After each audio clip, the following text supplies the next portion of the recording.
Enaknya ya kunci tuh kayak gini, tinggal buka kuncinya aja.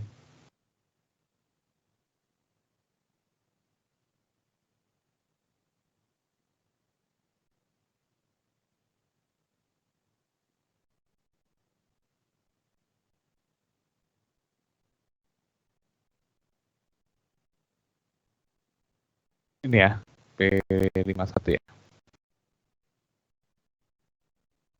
100% net income. Income-nya tadi adalah ada net income sekarang. Ini salah ini nih saya. 5 juta. Kok ini income?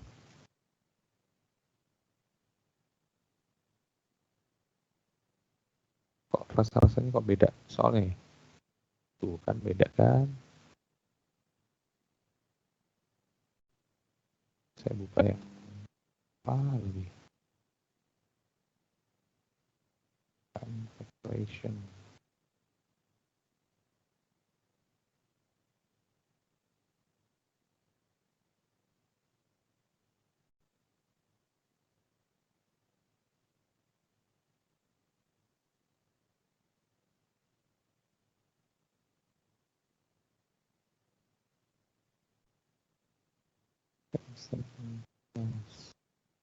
Ini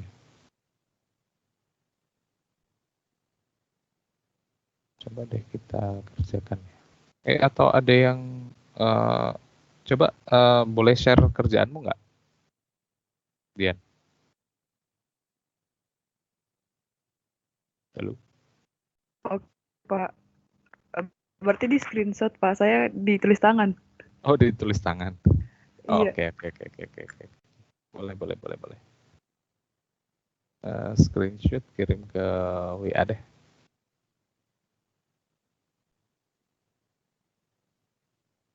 Mari kita lihat apa yang bikin nggak balance-nya.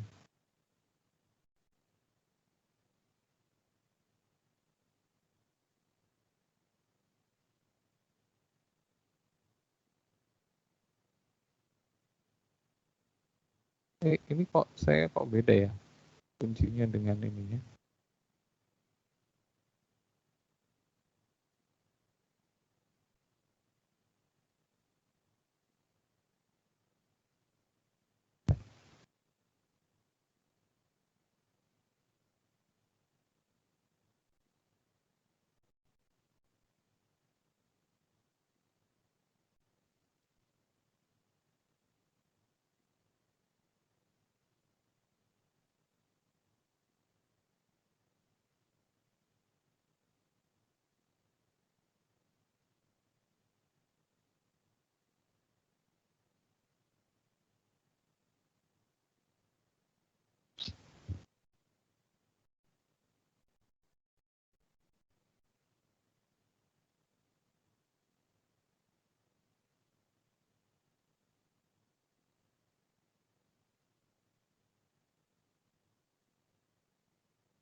Oke, P51 ya.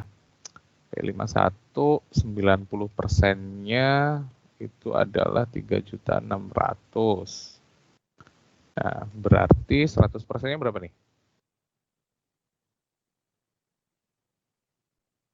4.000, Pak. 4.000 ya. Iya, Pak. 100%-nya 4.000. Nah,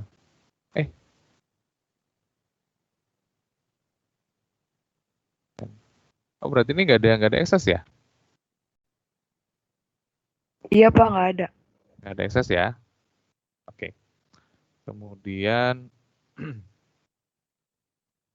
nggak ada excess. December included merchandise acquired from S. Stream 300 dan 400. 2017 ya. Kita hitung yang 2017. Realistic gross profit of persen. Nah, ini kan berarti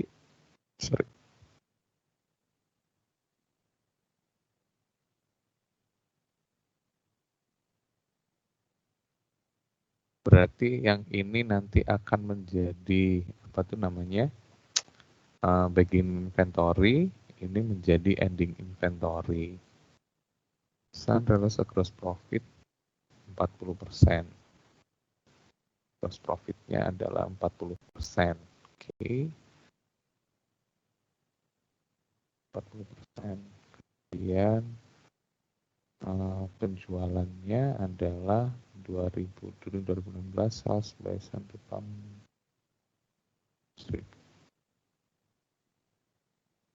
Nah, berarti kan kita bikin kayak gini tadi kan.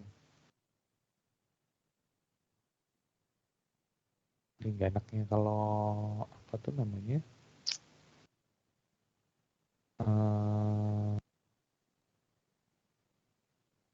Online. Saya nyoret-nyoret tuh nyoret-nyoret sendiri gini, kalian nggak bisa lihat nih.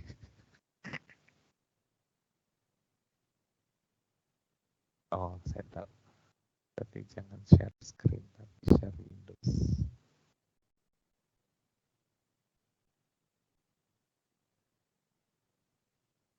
Nah, kelihatan kan?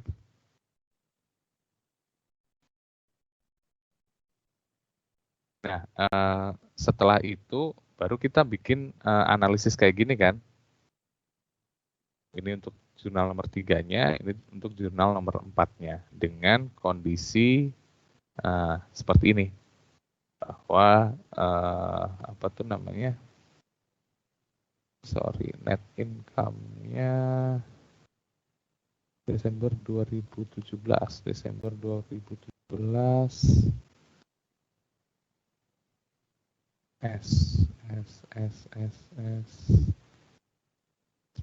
S-nya.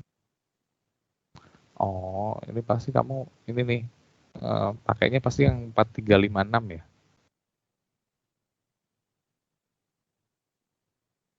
Iya, Dian. Yang enggak Pak. Ini saya share via saya Pak. Oke. Saya stop screen ya.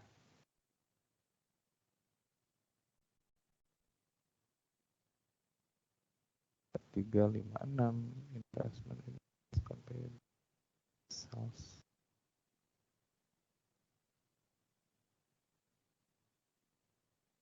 Net income-nya berapa ya?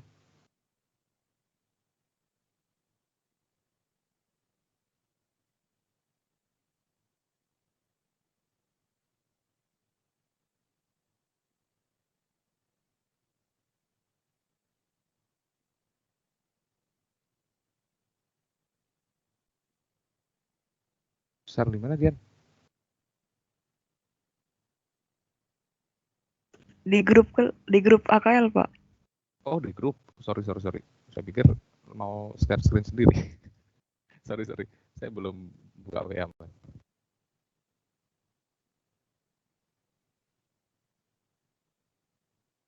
Ya.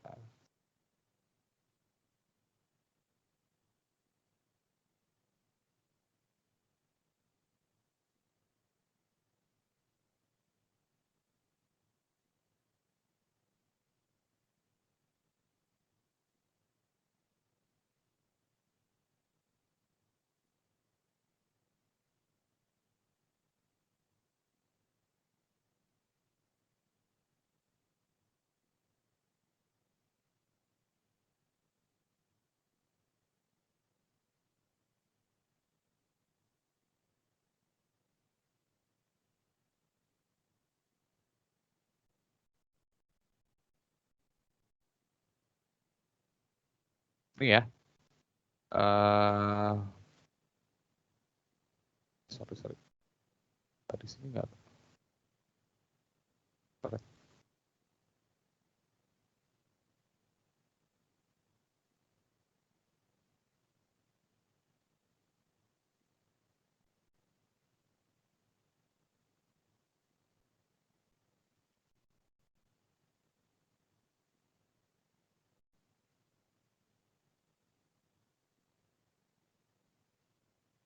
Nih, soalnya persen, kemudian interest.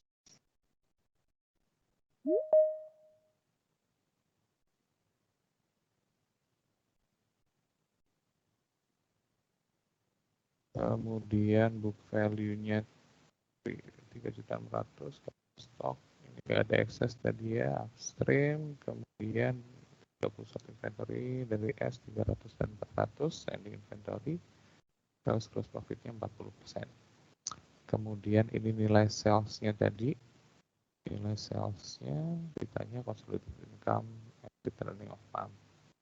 Nah, analisis pada tanggal perolehan 1 yang tadi ya, nggak ada excess ya, berarti NC-nya 10%. Oke.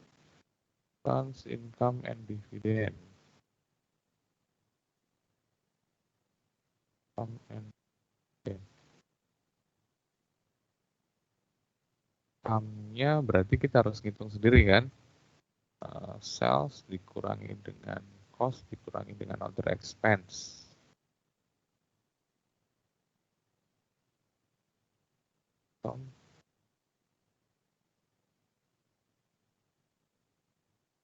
Kok sales income-nya 1.000 dia? 1.000 dari mana ya?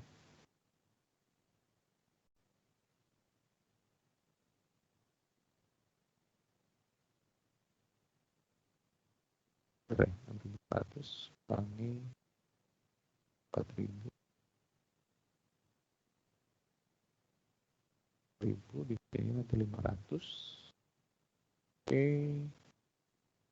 1.000 dialokasikan ke sini.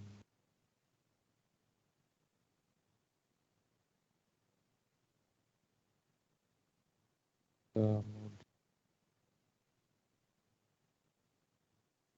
ending inventory 2017 itu berarti berapa tadi? 400 ya, 400 kali 40%. 400.000 kali 40%, ketemunya 160 ya? 160 dialokasikan, beginning inventory-nya berarti 40% dari 300 ya. Benar 120 ya? Ini dia ngikutin nggak? Masih ngikutin nggak? Benar nggak maksudnya? Ini Pak, iya Pak, masih Pak. 120 ini dari 40% dari 300, Iya Pak. 160 ini 40% dari itu ya. Saya nggak hitung-hitungannya ya. Nah, kemudian dialokasikan ke sini-sini semua. Income recognize-nya 900. Ini dikurangi 144 ditambah dengan 108. Ketemunya 960, benar? Atau bukan ya? Ya, intinya gini ya. Intinya 900, sorry. 900 berarti dikurangi dengan 144 ditambah dengan 108. Berapa tuh?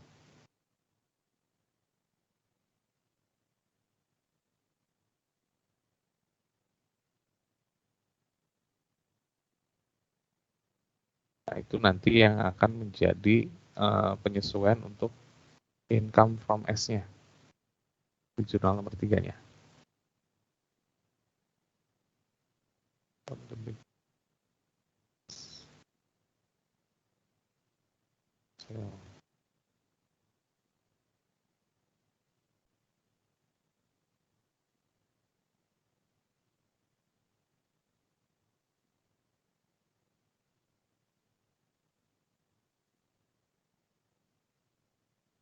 Yang ini yang nge-balance ya? Yang E ya? Iya Pak, yang E. Kenapa nggak balance? Ini harusnya 4.000. Kemudian kenapa RE beginningnya 1.500? Bukannya RE beginningnya cuma 1.000 ya?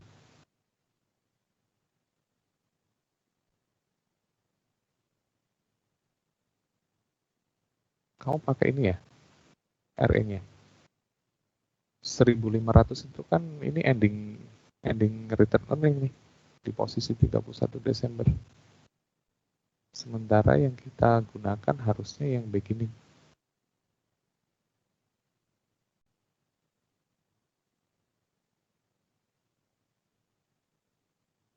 Ini nih. Oh, pakai gitu, Pak. RR yang beginningnya kan bukan 1.500. Oh, 1.000 ya. berarti yang 1.000 ya, Pak? Iya, ini posisi kan 31 Desember 2017 ya. Jadi ini adalah ending return earning. Ini udah ada tulisannya return earning begini. Oke, Pak. Oke, Pak. Makasih, Pak.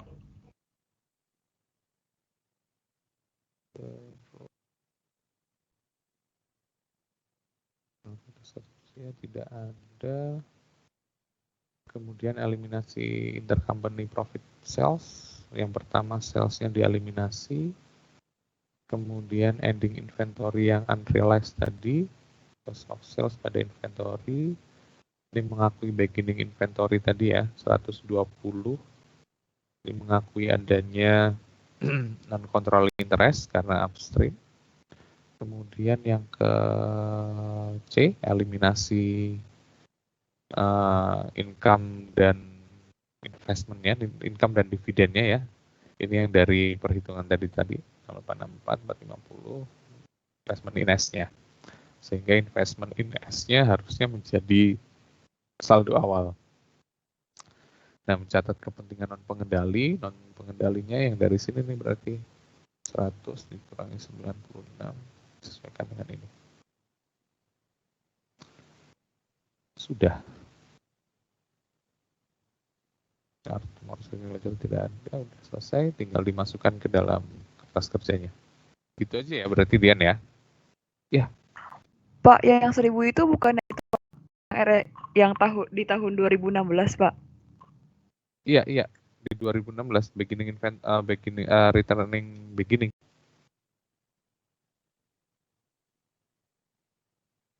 Walaupun udah di 2017 nggak apa-apa, Pak, pakai yang itu. Gini, intinya gini, yang 1.500 ini itu bukan beginning return earning, gitu ya. Ini adalah ending return earning 31 Desember. Untuk di posisinya si S. Jadi di posisi yang 2016-nya seharusnya sih tetap pakai yang ini ya, return earning awal ya.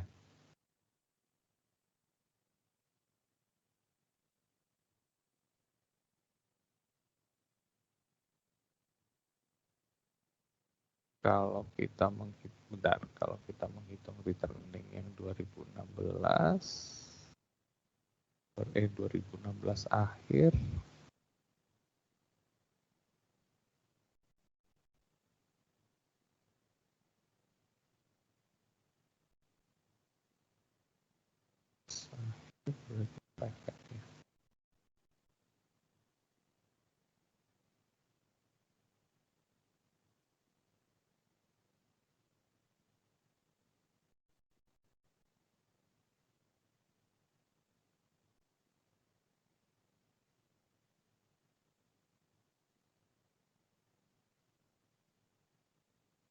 Oh, ya.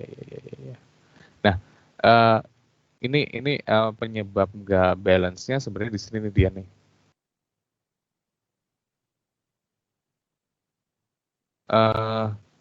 Kenapa kita pakai 2016? Karena nilai investment in S-nya itu kan 3.600, itu kan saldo awal banget. Nah, nanti ketika 2016 kita mau pakai return earning yang 1 Januari 2017 ya. 1 Januari 2017 itu kan berarti sudah nggak 1.000 lagi, bisa jadi 1.200 karena ada net income yang bertambah gitu misalnya. Nah, nilai investment in S-nya ini juga tidak akan lagi menjadi 3.600 di posisi 1 Januari 2017. Tapi sudah masuk asumsi terpengaruh dengan penambahan net income ini. Nah, itu yang bikin nggak balance-nya. Ke gambar nggak? Kenapa nggak balance-nya, Dian? Iya, Pak. Nah, saldo 3.600 ini adalah saldo di 1 Januari 2016. Gitu ya. Nah, sehingga di posisi ini juga harus di posisi 1 Januari 2016 eliminasinya. Nah, seharusnya nanti di posisi 1 Januari 2017 bisa jadi kalau misalnya memang return earning-nya ini sudah berubah, maka nilai investment in S-nya yang tercatat di 1 Januari 2017 itu juga akan berubah sih di pembukuannya si induknya ya. Nah, yang bikin nggak balance itu. Satu pakai saldo yang awal banget, satu pakai saldo yang di 1 Januari 2017. Gitu ya. Ada lagi teman-teman? Saya ngisi ini dulu ya. Saya nyelesain apa tuh absensi dulu ya, biar nggak kelewatan nanti.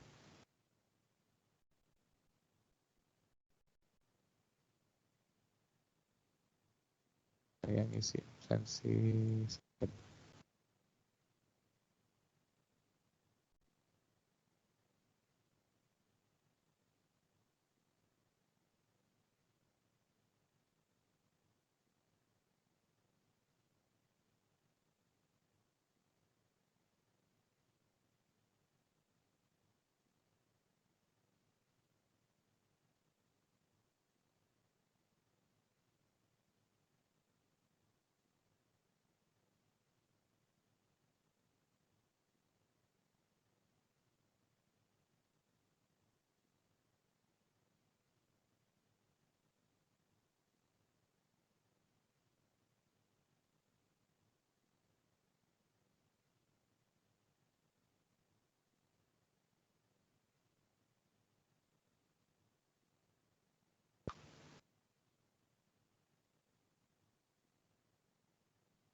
Oke, udah selesai?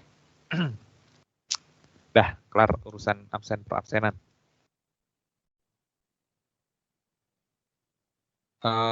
Ada lagi yang mau diskusikan, teman-teman?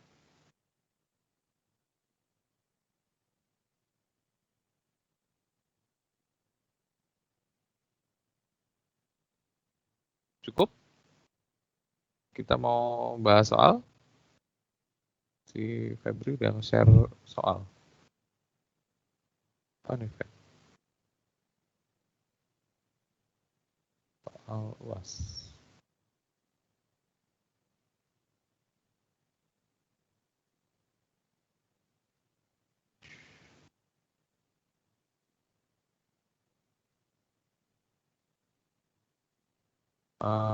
Jadwal ujian udah keluar ya?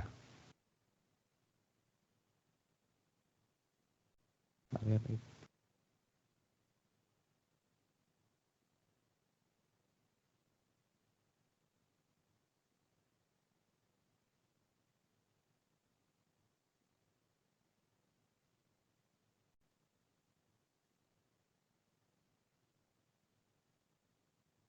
Kalian ujian hari Selasa ya? Iya, Pak. Selasa. Selasa. Oh, cepet dong. Paket soal bahas kok UTS?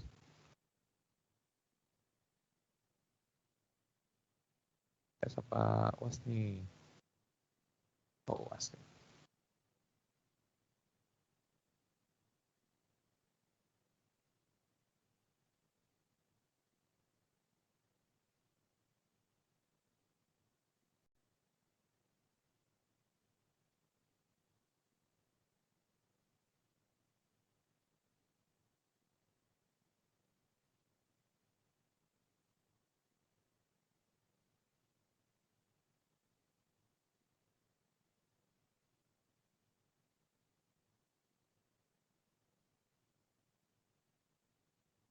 Kita lihat ini ya.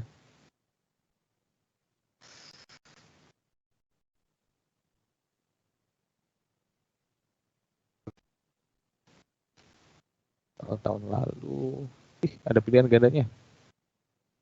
Kapankah suatu perusahaan menjadi perusahaan anak bagi perusahaan lain? Kapan? A, B, C, D. Kan tinggal lihat jawabannya di bawah, Pak. Udah dibahas belum ini? Kalian udah bahas ini belum? Belum, Pak. Belum ya. Jadi kapan ini? Antara A, B, C, D?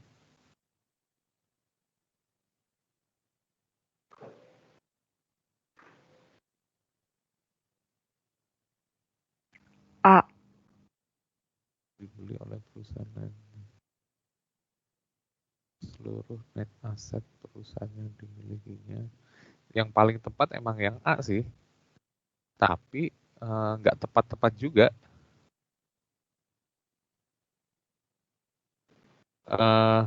Kapan jadi perusahaan anak bagi perusahaan lain? Intinya kalau 50% itu dimiliki oleh perusahaan lain. Nah, itu sudah menjadi perusahaan anak tuh. Kalau seluruh net aset, karena bisa jadi kan kalian masih ingat ada treasury stock kan? Ada saham yang ditarik kembali gitu ya. Nah, selama ada kepemilikan atau kepemilikan perusahaan lain yang punya pengendalian, konsepnya sih intinya mempunyai pengendalian gitu. Selama ada perusahaan lain yang punya pengendalian atas perusahaan itu, ya dia akan menjadi anak bagi perusahaan lain. Dua perusahaan bergabung dan membentuk perusahaan baru. Kalau bergabung dan membentuk perusahaan baru, berarti apa nih? Merger, konsolidasi. Konsolidasi bukan, konglomerasi juga bukan, penggabungan usaha atau merger.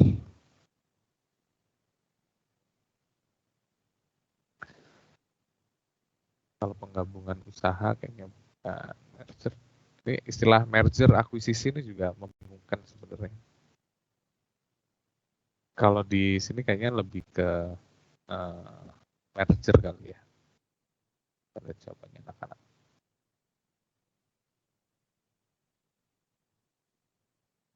Salah. Jawabannya D sama C. Syarat untuk menjadi sebuah perusahaan anak adalah sekurang-kurangnya 50%. Tidak memiliki sebuah perusahaan anak dan syarat ketentuan untuk mengaturnya jalan keuangan dan operasional. Oke, tapi sesuai kesepakatan. Jawaban D. D ini apa nih? Ada dua bentuk merger dan konsolidasi. Merger terjadi apabila salah satu perusahaan mengambil alih seluruh operasi perusahaan. Merger. Jadi A, B tetap menjadi A. Konsolidasi. Oh, konsolidasi. Ini yang istilah-istilah itu ya. Saya nggak menguasai banget nih kalau istilah-istilah kayak gini. A plus B, C, merger, akuisisi, konsolidasi. Konsolidasi pun kalau misalnya itu juga nggak ini banget.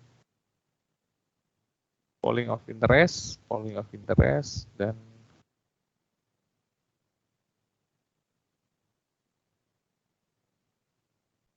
metode akuntansi tidak digunakan polling of interest. Ya. Pada saat acquisition cost lebih besar daripada nilai buku aset bersih dan nilai buku sama dengan nilai pasar, maka induk akan mengakui seluruh besar dari buku sebagai cost besar daripada nilai buku dan nilai buku pada nilai pasar, maka akan diakui goodwill lawan dari capital stock of subsidiary. Akun capital stock berarti investment in S, ya kan? Biaya amortisasi dari undervalued identity lapangan akan amortisasi undervalued, berarti akan mengurangi value itu kurangnya atau menambah ya? Cara ini ya, kurangnya atau menambah. Net income-nya subsidiary. Kalau undervalue berarti amortisasi.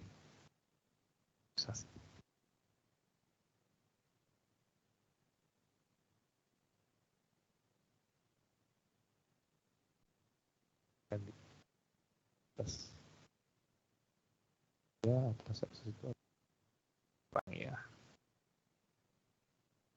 Salah satu akun resiprokal pada penyusunan laporan keuangan konsolidasian. Akun resiprokal berarti akun resiprokal payable. Apabila NCI menunjukkan 200 saldo investment in subsidiary pada hubungan parent apabila parent memiliki 90%. Ya, berarti ini adalah 10%-nya ya, berarti 1.800. Manakah dari identifikable aset berikut yang tidak diamortisasi pada saat penyusunan laporan keuangan konsolidasian? Yang tidak diamortisasi, land itu tidak mungkin diamortisasi. Kalau ada berarti harus diamortisasi ya. Yang tidak diamortisasi apa ya? Paten. Nanti ya, kita lihat dulu ya, antara paten dan pada saat acquisition cost besar dari nilai buku aset bersih, kemudian nilai buku aset bersih lebih kecil daripada nilai pasar, berarti akan goodwill dan INA. Pada hakikatnya entitas konsolidasian antara perusahaan induk dan perusahaan anak merupakan pada hakikatnya entitas konsolidasian antara perusahaan induk dengan perusahaan anak, bahkan entitas pelaporan, entitas pelaporan yang bersifat konsolidasian. Ternyata nih, yang dimaksud transaction commission pada penyusunan laporan konsolidasi adalah apabila ada yang belum melakukan pencatatan alpha and omission, kelalaian.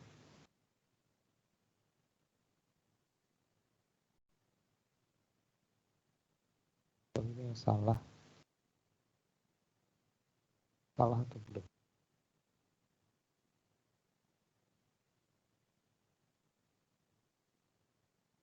Nanti jawabannya antara A atau B. Pada saat besarnya dan dinamis ada masalah berdasarkan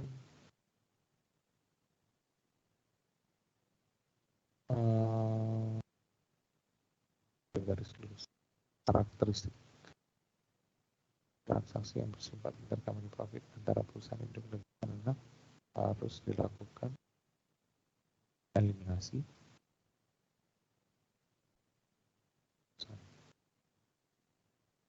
transaksi penjualan dari anak ke induk. Mari kita lihat. Kalau saya banyak yang salah berarti nggak jago saya akuntansi keuangan lanjutan ternyata. Oke ya, polling of interest, kemudian diakui sebagai goodwill tadi oke. Investment in S, akun investasi. Kemudian pada saat menghitung adjusted income dikurangi amortisasi dari undervalued, oke, ditambahkan amortisasi dari overvalued, liabilities. Berarti yang A, 7 soalnya apa tadi? Berarti gampang nih. 12.800 tadi udah clear, diakui sebagai INA dan goodwill. Akuisisi entitas pelaporan semu ya. Kelalaian berarti yang A ya, salah satu tidak mencatat, bukan belum.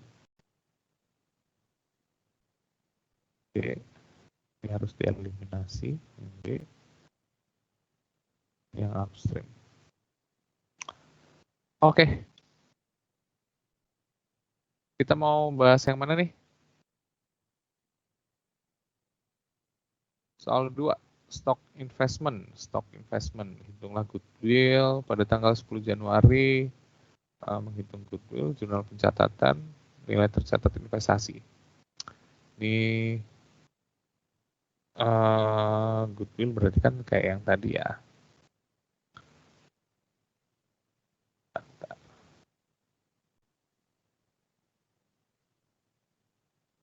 Investasi kepemilikan 40% atas saham Seruni, biaya investasi tersebut adalah 430 juta. Ekuitasnya saat itu 1M 800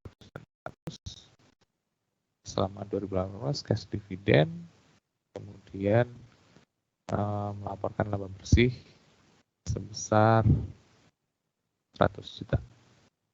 Ini biar enak, saya buka di sini juga nih kayaknya harus.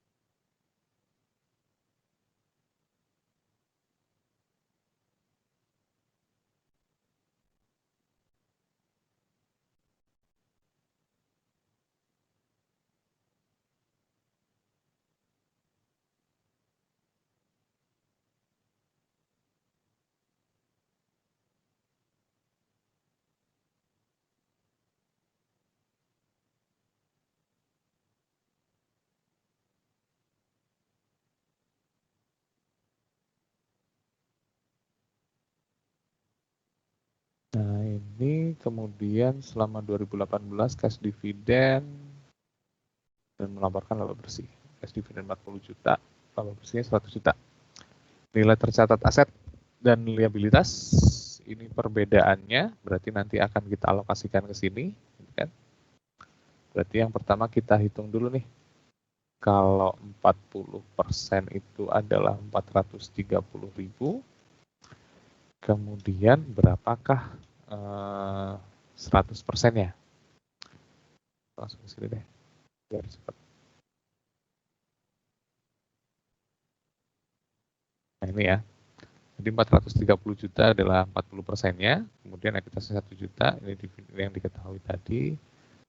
Nah, 430 itu adalah 40%-nya, sementara book value-nya adalah 400 juta, sehingga excess-nya adalah 30 juta. Excess-nya 30 juta, book value-nya seperti ini. Harganya berapa sebenarnya? Oh, ini yang karena nanti baru dialokasikan ke undervalued dan overvalued-nya terlebih dahulu, sisanya baru ke goodwill. Catat transaksinya. Ini karena 40% berarti equity method ya. Catat investasi awal, kemudian mencatat dividen. Nah, karena equity method tadi, kalau dividen berarti mengurangi nilai investmentnya. Kemudian atas income yang diumumkan oleh Seruni anak diakui sebagai penambah nilai investment in S-nya. Nah, sehingga ketemulah, udah tinggal dihitung saja nih total investment income-nya dari semuanya ini. Dikurangi amortisasi ini ya nanti. Investment income. Nah, nilai tercatat investasinya juga tinggal ini berarti harga dividen, harga perolehan dikurangi dengan intinya sih kalau nilai tercatat investasi ini berarti nilai investment in S-nya ya, bukan investment income, investment in S-nya. Nilai investment in S-nya. Nah, kalau ini investment income-nya. Itu soal nomor 2. Soal nomor 2 sih simpel. Kemudian soal nomor 3. Soal nomor 3 ini intercompany profit transaction. Intercompany profit transaction. Pada tanggal 4 Januari, memperoleh 75% saham biasa dengan harga perolehan 18 juta. Ekuitas pemilik 15 juta waktu itu. 15 juta capital stock, 4,5 return earning, jadi 19,5, ekses seluruhnya ke aset tetap yang under value. Ekses seluruhnya dialokasikan ke aset tetap. Equity method dalam catatan investasinya. Neracanya seperti itu, laporan laba ruginya, data tambahannya menjual inventory ke Palladium, upstream sales, dengan harga 120%, selama 2018 dan 2019 tidak terjual, penjualan pada harga jual 3.375 inventory yang belum terjual pada akhir tahun. Saldo investment income from S pada akhir tahun 2019, saldo yang diperoleh oleh non-controlling interest pada tahun 2019, jurnal. Nah, begitu kita lihat, harga perolehannya adalah 75%, ekuitas waktu itu 19,5. Perhitungan eksesnya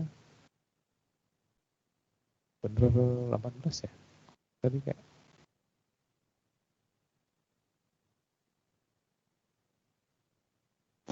18 di 100% kan, sehingga ada ekses 4,5.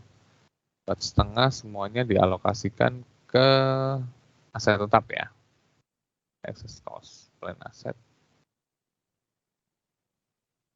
selama 10 tahun. Sehingga diamortisasinya, ini schedule amortisasinya 450.000 tiap tahun. Ini selama 2019 net income segini, dividen segini.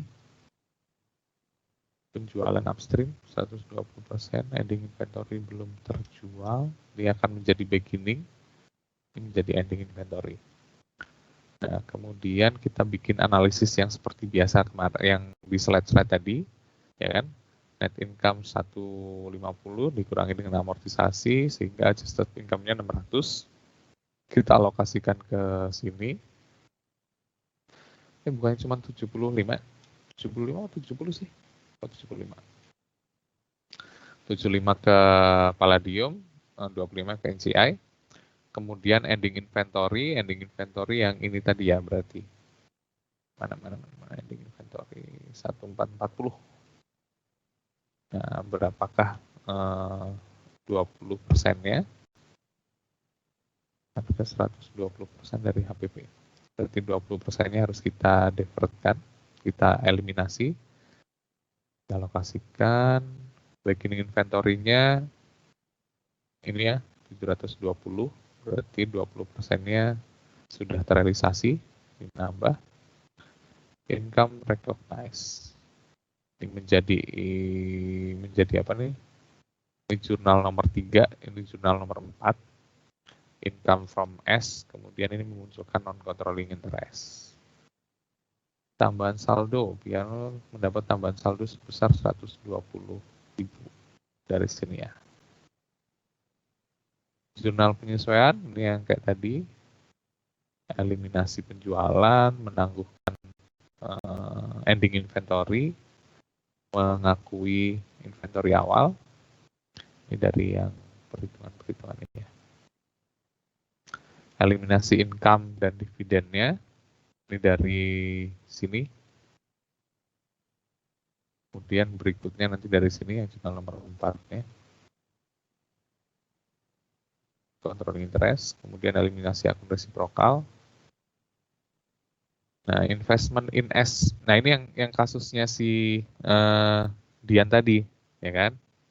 Nilai investment in S-nya sudah nggak jadi 18 juta doang, tapi sudah bertambah dengan yang terjadi tahun 2016, gitu ya.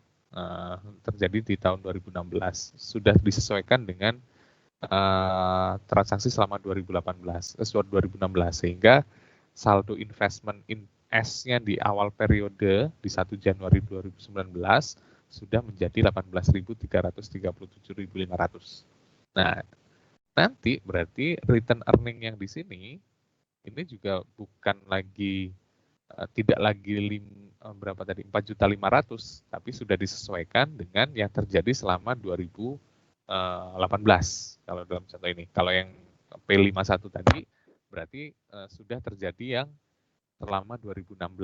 Nah, return earning-nya akan disesuaikan ke situ. Nah, itu yang bikin nggak balance tadi ya, Dian ya. Nah, ini untuk menghitung nilai investment in-nya di tahun 2019 ya. Berikutnya amortisasi resiprokal. Sudah selesai. Soal 4 ini cara soal laporan konsolidasian. Konsolidasian juga.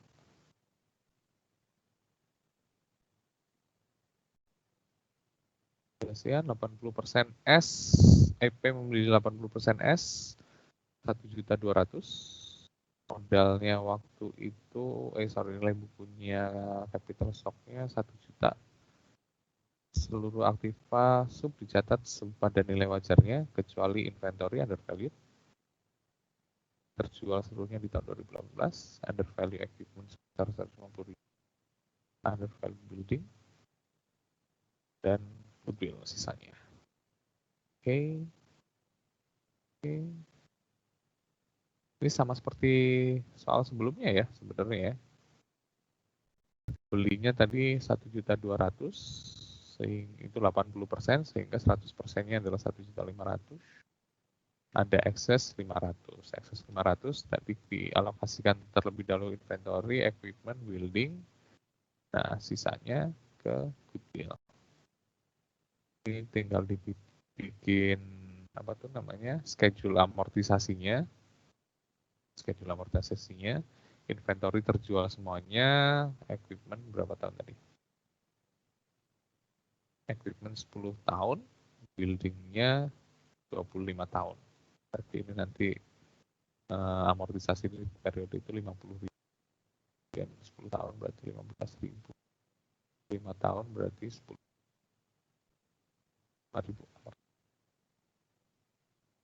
Perhitungan income dan dividen.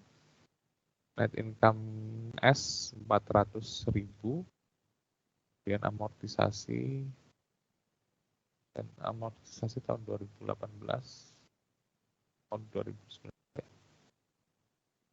terjual waktu itu. Adjusted income-nya disesuaikan di sini, dividen, jurnal eliminasi, Kok langsung ke situ ya? Karena nggak ada keterangan terjadi ini ya, penjualan sales gitu ya.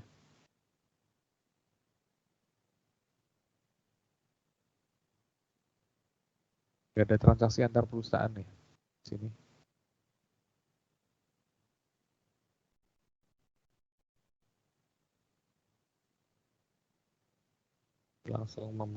Langsung eliminasi income from S-nya, memunculkan non-controlling interest-nya, eliminasi ekuitas dan nilai investasinya, untuk mengalokasikan ekses, amortisasi nilai wajar, eliminasi akun resiprokal dividen, piutang usaha.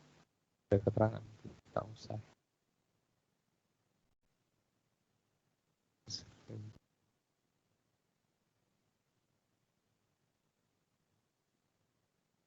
Oh iya, ini ada keterangan termasuk pada jual beli tahun 4.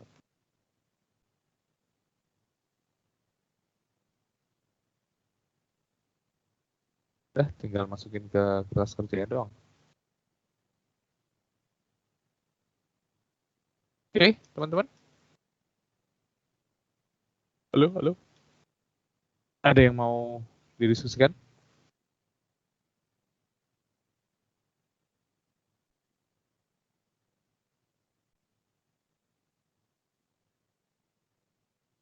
Alif Sakti, ada? Masih aman, Pak. Mana ya? Gampang sih ya. Kalau udah ada jawabannya itu gampang emang ya. Nggak perlu mikir panjang-panjang gitu.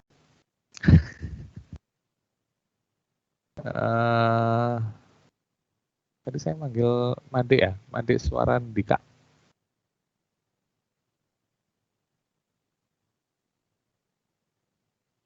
Made.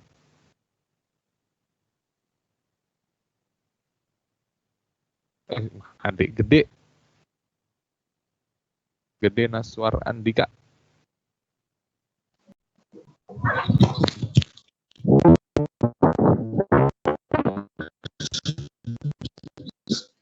Masih aman, Pak. Belum ada pertanyaan. Oke. Kirain sinyalnya rusak.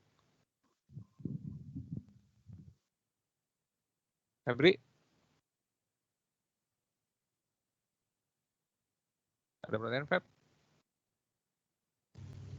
Belum, Pak. Aman ya?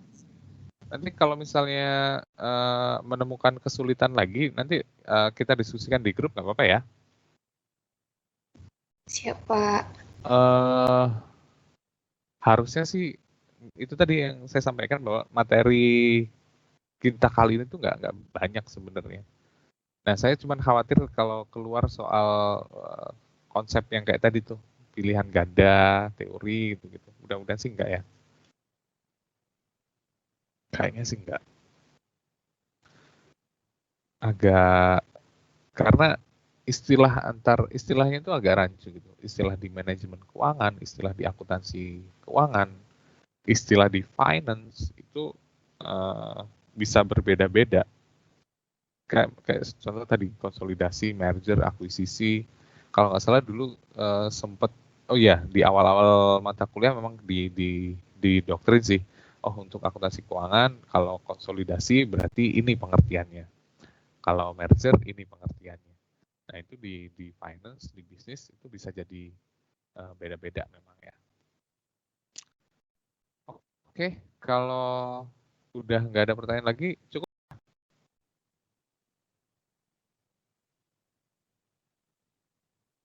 Cukup ya, teman-teman ya. Siap, Pak. Baik, Pak. Karena ini kuliah terakhir, terus juga udah mau ujian juga, jadi nggak perlu tugas-tugas lagi lah ya. Nilai tugas sudah bisa saya tarik dari yang kemarin-kemarin, saya bisa dapetin dari situ nilai tugas, nilai kuis dan segala macam. Nah, terus ini kan UTS 20%, UAS juga cuma 30%, cuma 20% juga, Jadi memang nanti akan banyak faktornya itu 60% di selama kita kuliah sebenarnya ya. Nah, mudah-mudahan sih nggak separah nilai UTS ya teman-teman ya. Saya UTS kemarin tuh merasa gagal sebenarnya dengan rata-rata nilai teman-teman berapa kemarin, rata-ratanya 70, 60, 70 ya, 60, 70. Karena biasanya kalau rata-rata saya ngasih nilai itu paling enggak 80, 90, 80, 90 gitu. Nah, kemarin tuh 60, 70, 60, 70 itu rasanya kayak, wah, gue gagal nih kayaknya nih. Nah, mudah-mudahan nanti UAS lebih baik ya. Tapi intinya sih jangan terlalu dipikirin juga, karena juga cuma 20% gitu ya, cuma 20%. Jadi mudah-mudahan sih nilainya aman semua, mudah-mudahan. Yang penting sih tetap apa ya, nggak usah terlalu jadiin beban lah kuliah itu ya, dinikmatin aja, yang penting lulus. Yang penting lulus. Baik, Pak. Justru lulus Amin, itu Pak. jadi beban, Pak. Amin, Pak. Tapi gini, nggak semua yang lulus itu pas kuliah, pas selesai ujian pun ngerti kok, tenang aja. Saya dulu waktu lulus dari D3 waktu itu, masuk ke BPKP itu ya auditing gitu ya, ngaudit, semuanya ngaudit. Nah, saya pas zaman kuliah itu nggak ngerti sama sekali audit itu apa, serius.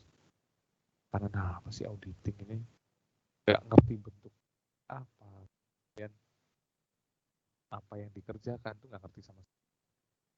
Tapi yang penting lulus, gitu kan. Nah, baru setelah kecemplung di BPKP, barulah akhirnya belajar. Oh ternyata kayak gini, gini, ternyata gampang gitu. Setelah ngerti gitu gampang juga. Jangankan auditing gitu ya, advance dulu saya nggak ngerti sama sekali. Ini apa lagi, makanan apa, laporan konsolidasian, kemudian dulu ada manajemen keuangan atau apa ya, belajar soal derivatif segala macam, itu nggak ngerti sama sekali. Baru memahami itu kadang-kadang kalau memang kita udah kecemplung gitu. Kayak sekarang misalnya, sekarang saya banyak berurusan dengan dunia obligasi, dengan dunia derivatif, akhirnya paham, dulu yang dimaksud dengan derivatif itu ini. Sekarang banyak handle anak-anak perusahaan, punya banyak anak perusahaan, akhirnya ngalamin yang namanya, gimana sih caranya bikin laporan keuangan konsolidasian, apa sih yang dimaksud dengan laporan keuangan konsolidasian, termasuk kesulitan-kesulitan yang muncul di lapangan gitu. Nah, ya itu akan berjalan sih sesuai dengan perjalanan hidup kita lah, perjalanan pengalaman kita lah. Belajar soal konsolidasi, belajar soal auditing dan segala macamnya. Termasuk mungkin teman-teman juga belajar pajak misalnya, belajar pajak bisa jadi juga ada poin-poin yang masih di awang-awang misalnya, yang nggak begitu paham, saklek ini apa sih maksudnya. Nah, kalau dikaitkan dengan laporan keuangan konsolidasian, hubungan entitas induk dengan entitas anak, nanti di perpajakan itu akan muncul isu transfer pricing, muncul isu arm length transaction gitu-gitulah. Nah, itu akan jadi terkait. Nggak tahu teman-teman udah masuk ke konsep itu belum di perpajakan, transfer pricing, kemudian hubungan antara grup lah, kewajaran transaksi gitu-gitu.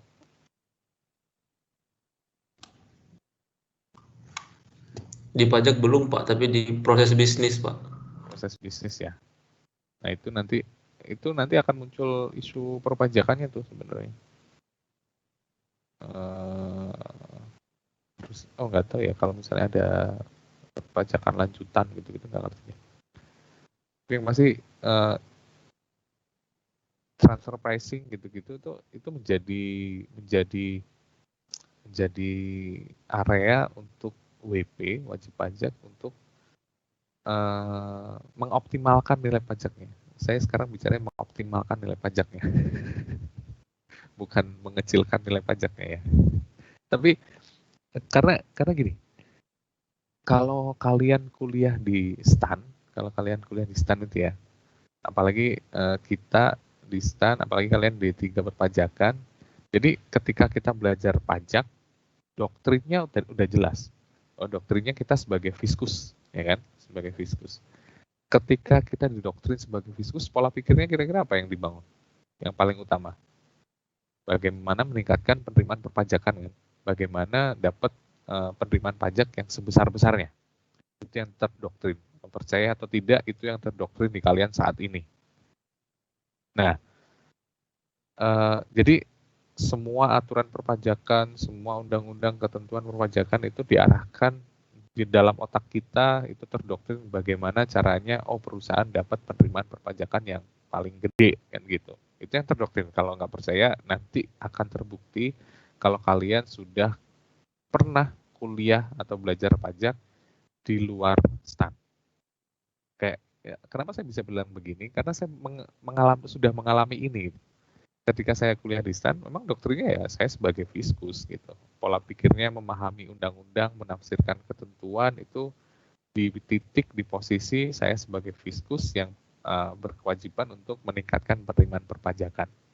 Nah, begitu kuliah di luar STAN, waktu itu di UI juga belajar perpajakan, nah, paradigmanya sudah 180 derajat berbeda. Yang semula saya sebagai fiskus, kemudian ketika kuliah di UI, paradigmanya adalah saya sebagai wajib pajak, sebagai WP. Jadi saya memahami ketentuan perpajakan, saya memahami undang-undang, itu di posisi saya sebagai WP. Nah, ketika di posisi sebagai WP, maka doktrinnya bagaimana saya dapat membayar pajak secara optimal. Bukan dikit ya, optimal gitu. Jadi itu perbedaan paradigma yang cukup berseberangan sebenarnya 180 derajat. Nah, itu justru akan memperkaya teman-teman ketika teman-teman memang berkarir di DJP, di birokrasi, di fiskus lagi. Nah, sugesti saya sih lebih teman-teman harus kuliah di luar jaringan STAN untuk mendapatkan insight yang berbeda sebenarnya, insight yang berbeda dari yang selama ini diajarkan di STAN. Jadi ngalur gitu ya. Oke, cukup teman-teman? Cukup ya. Oke, mudah-mudahan nanti UAS-nya lancar semua, nggak ada hambatan apapun. Mudah-mudahan saya nggak iseng untuk saya selama ngajar belum pernah memberikan nilai mahasiswa yang membuat mahasiswanya DO. Mudah-mudahan semester ini saya nggak iseng juga, nggak iseng untuk kepikiran saya pecahkan telurnya gitu ya. Amin, Pak. Jangan, Amin, Pak. Pak. Jangan sampai ya, lah, Pak. Pak. Dan kemudian nggak muncul isengnya lah. Ya. Tapi ya teman-teman bantu saya untuk tetap belajar, tetap ngerjain dengan semaksimal mungkin ya. Nah, mudah-mudahan ini udah 2 semester kayak gini kita ya. Udah 2 semester nggak ketemu. Mudah-mudahan kita bisa ketemu lagi nanti di kesempatan dan kondisi yang lebih baik. Kalau teman-teman nanti ketemu saya, jangan segan-segan untuk nyapa ya.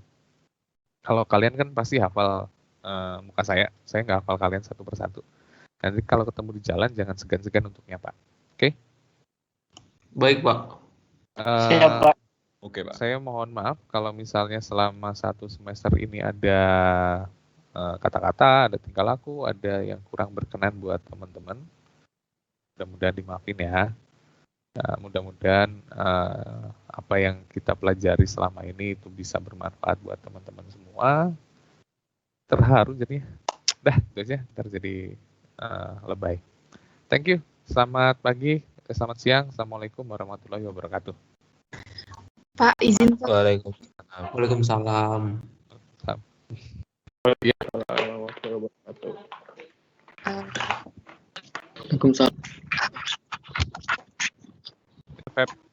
Mau foto bareng, Pak. Bisa foto bareng di sini.